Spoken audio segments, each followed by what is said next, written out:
Four state primaries this week here on the Emerson College Polling Weekly podcast, and joined by, per usual, Emerson pollster Professor Spencer Kimball. What are we looking at this week, Spence? Well, we're looking at really some exciting races, and they're really going to have a influence in 6 months when we get to the general election. So let's just jump right into, I think, Indiana, because that's probably the most exciting race that we're going to have on Tuesday. So out in Indiana, we have a U.S. Senate race against the incumbent Joe Donnelly, and this is a seat that the Republicans are looking to take. And they have three candidates running. You have Representative Todd Rokita, Luke Messer, and State Rep business person Mike Braun. And this race has really turned nasty. They call him Lying Ted, Missing Messer, Tax Hike Mike. I mean, it's like the Trump campaign back in Indiana, fighting each other. A lot of dynamics in this race. Rokita claims to have the Trump-Pence endorsement from the 2016 Indiana team, but it's very confusing compared with like an actual endorsement from the president. Messer, he's been out of the district back in D.C., very similar to an issue that happened in 2016 out there with the Democratic Senate candidate Evan Baugh, he was out of the district, and it was kind of seen as a carpetbagger of sense. And then Tax Hike Mike was just involved in a state tax increase on the fuel tax, and he's getting hammered for supporting that legislation. So we've got these dynamics going off in this race, and because you have Rokita and Messer running, we have two open congressional races. And those are seeing it get heat up right now.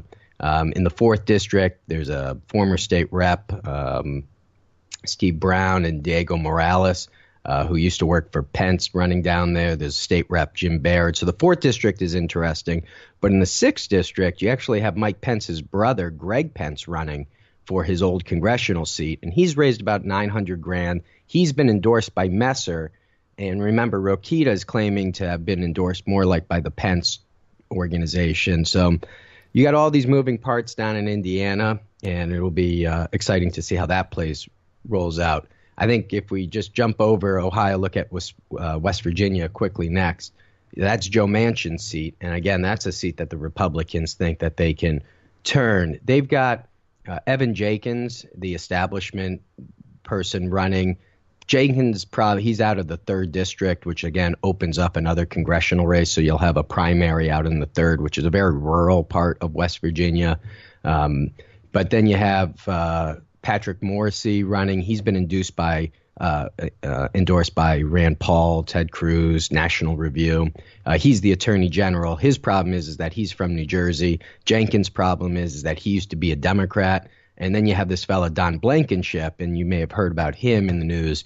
He's the one who went to jail. I think 29 people died on a coal site that he was eventually tried and convicted of negligence. And he served a year in jail, but he's taken this fight against Mitch McConnell. So it's kind of like an internal fight of everybody in West Virginia that doesn't like Mitch McConnell with Don Blankenship. The Democrats like Blankenship because they think he's the easiest opponent for Manchin to beat. But most likely it'll be a Jenkins-Morrissey toss-up. The polling there has been pretty tight so far. Let's go to some statewide races. John Kasich, his term's up. He's already playing a lot of golf down on the west coast of Florida. And going back to my Emerson undergrad days, happy 2008, do I see the name Dennis Kucinich floating around here, Spence? You actually see Kucinich as a viable candidate for governor. As you said, Kasich is term limited. So Dennis Kucinich has been in this race. He's running on that pro-marijuana platform. We spent the month of March talking about marijuana in these elections. Here's a candidate that's using this, similar to what Cynthia Nixon's doing in New York, as his platform to try to get out the youth vote. It looks like Richard Cordray is going to get the nomination, though, for the Democrats. He's a former Consumer Financial Protection Bureau. Might sound familiar. He's been endorsed by Elizabeth Warren. What will be interesting about Cordray's, if he gets the endorsement and if he runs in November, is how well does he do because an Elizabeth Warren backing in Ohio, if he does well, might suggest that Warren would do well in the state. And obviously 2020 will be on everybody's mind after November 6th, if it's not already on our minds.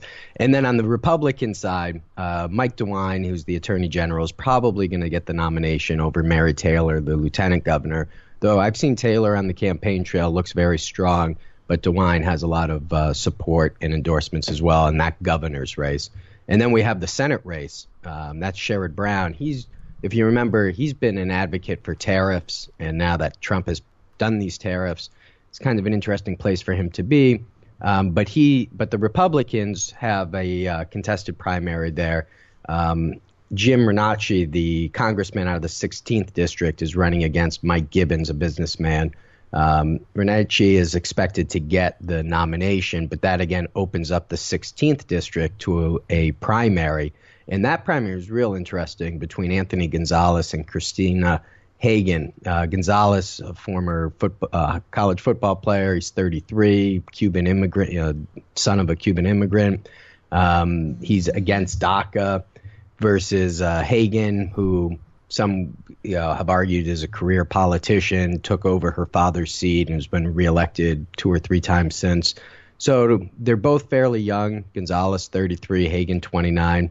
And that's going to be an interesting race to keep an eye out for in the 16th. The 12th district is actually a vacant seat. Very strange race going on because they'll have a primary and then they have a special election in early August. So that's just an interesting race to keep an eye out. And then generally in Ohio, you got to really watch on the voter turnout. I expect about 2 million.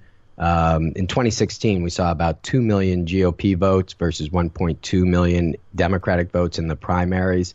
And that obviously broke for Trump in the general election where he took Ohio by 8 or 9 points. So that's something that we'll be keeping an eye on in all of these races.